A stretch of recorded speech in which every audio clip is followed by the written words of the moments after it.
অস্ত্র হাতে গুলি ছুটতে ছুটতে এগিয়ে যাওয়া ব্যক্তিটি আসিফ আহমেদ, ঢাকা উত্তর সিটি কর্পোরেশনের ৩৩ নম্বর ওয়ার্ডের কাউন্সিলর এবং আওয়ামী লীগ সমর্থিত নেতা।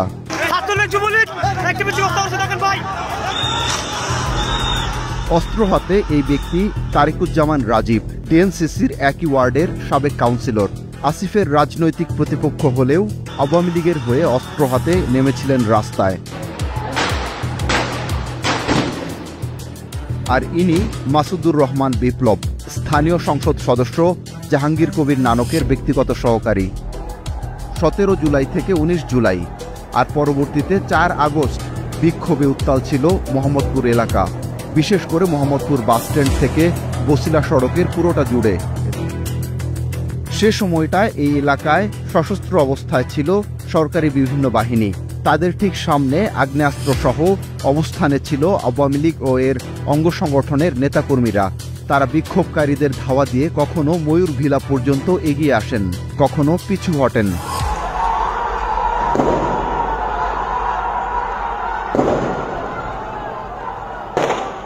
বৈষম্য বিরোধী ছাত্র আন্দোলনে রাজধানীর অন্যতম সংঘাতপূর্ণ এলাকা ছিল মোহাম্মদপুর। আওয়ামী লীগ সমর্থিত কাউন্সিলর সহ ছাত্রলীগ, যুবলীগের নেতা কিভাবে নির্বিচারে গুলি করেছেন, কেমন ছিল প্রত্যক্ষদর্শীদের অভিজ্ঞতা?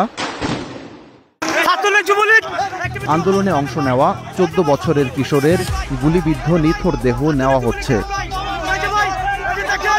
খালাতো ভাই ছিল, বলতেছে এমন তোর ভাই আমাদের সাথেই ছিল, আন্দোলন আমাদের সাথেই ছিল।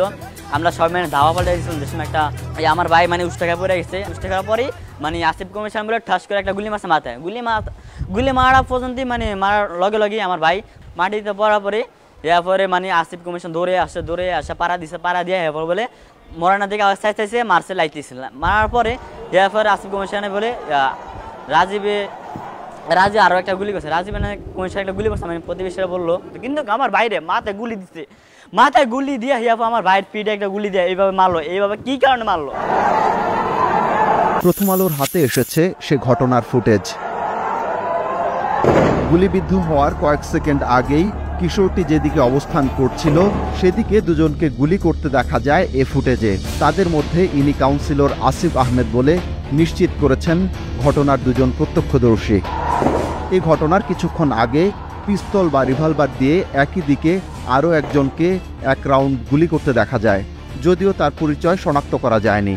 তবে কার গুলিতে কিশোরের মৃত্যু হয়েছে সেটি ১ মিনিট ২২ সেকেন্ডের ভিডিও দেখে শনাক্ত করা যায়নি।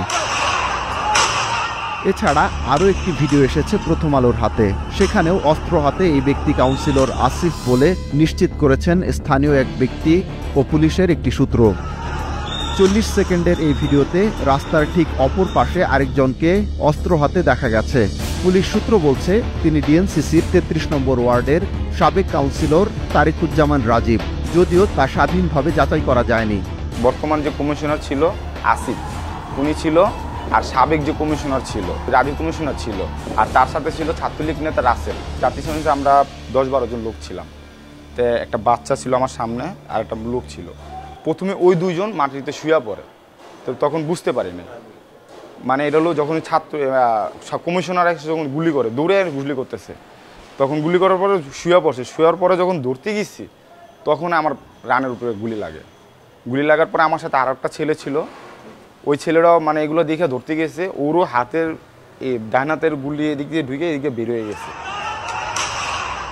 একই ভিডিওতে পিস্তল অথবা রিভলভার হাতে আরেকজন মাসুদুর রহমান বিপ্লব, এই এলাকার আওয়ামী লীগের তৎকালীন সংসদ সদস্য জাহাঙ্গীর কবির নানকের ব্যক্তিগত সহকারী। পুলিশ ও র্যাবের পৃথক দুটি সূত্র এ তথ্য নিশ্চিত করেছে।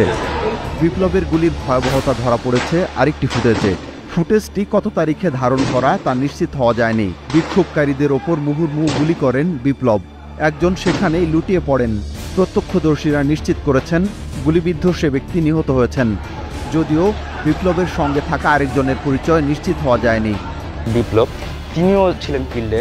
অনেকে বলতেছে যে সে গুলি বর্ষণ করছে। এমপি তো নিজে আইসা একজনকে ডিরেকশন দিতে পারে না, সেজন্য তার পিএসকে পাঠাইছে। এছাড়া বসিলা সড়কে পদচারী সেতুর উত্তর পার্শ্বের একটি ভবন থেকে গুলিবর্ষণের কথা বলেছেন কয়েকজন প্রত্যক্ষদর্শী। আমাদের এখানে লাটমিয়া নামে একজন লোক আছে, তিনি এখানকার অনেক আগের আর কি সন্ত্রাসী দলীয় লোক। তার ছেলে ছিল জামাল নামে একজন, তিনি হচ্ছে গিয়ে বাসার 2 তলা থেকে ওয়াশরুমের যে ভেন্টিলেটর হোলগুলো হয় সেখান থেকে তার নিজস্ব রাইফেল দিয়ে গুলি চালাচ্ছিল। ওই গুলিতে মনে করেন 2 জনের মতন আহত হয়। দেন ছাত্ররা এক পর্যায়ে করে কি তার বাসায় গিয়ে আগুন লাগায় দেয়। এগুলো হচ্ছে কি আপনার 3-4 তারিখের কাহিনী। 17 থেকে 19 জুলাই এবং পরবর্তীতে 4 আগস্ট আওয়ামী লীগের স্থানীয় কাউন্সিলর, ছাত্রলীগ, যুবলীগের নেতাকর্মী সহ অনেকেই আগ্নেয়াস্ত্র নিয়ে বিক্ষোভকারীদের উপর হামলা করেন। ফুটেজে চিহ্নিত কিশোরের পরিবার আসিফ আহমেদ, তারিকুজ্জামান রাজীব, মাসুদুর রহমান বিপ্লব সহ 59 জনের বিরুদ্ধে একটি মামলা করেছেন ঢাকার চিফ মেট্রোপলিটন ম্যাজিস্ট্রেট বা সিএমএম আদালতে। এ বিষয়ে জানতে কাউন্সিলর আসিফ ও সাবেক কাউন্সিলর তারিকুজ্জামান রাজীবের মুঠোফোনে কল দিয়ে বন্ধ পাওয়া গেছে। বিক্ষোভের সময় মোহাম্মদপুরের ময়ূরভিলার পাশের 2 গলি আর বিপরীত দিকের গলিতে আন্দোলনকারীদের একটি বড় অংশ অবস্থান নেন। সরাসরি আন্দোলনে অংশ নেওয়া ব্যক্তি ও হতাহত কয়েকজন ব্যক্তির পরিবার জানিয়েছেন, বিক্ষোভ দমনে রাজনৈতিক দলের নেতাকর্মীদের এমন প্রাণঘাতী অস্ত্রের ব্যবহারে তারা রীতিমতো স্তম্ভিত। কমিশনার আসিফ উনি এসে যখন ওই গুলিটাই আমার গায়ে লাগছে আর কি। তারা তো পুলিশের মতন আর ছোড়া বুলেট বা টিয়ারসেল এইগুলো মারতেছিল না, তারা তো লিগেল বুলেট মারতেছিল। কি অপরাধ করছে আমার ভাই? আমার বাইরে পিঠে যেভাবে গুলি মারছে, মাথায় যেভাবে গুলি মারছে। রাজীবে, আসিফ, কমিশনার সবাই আমি বিচার চাই।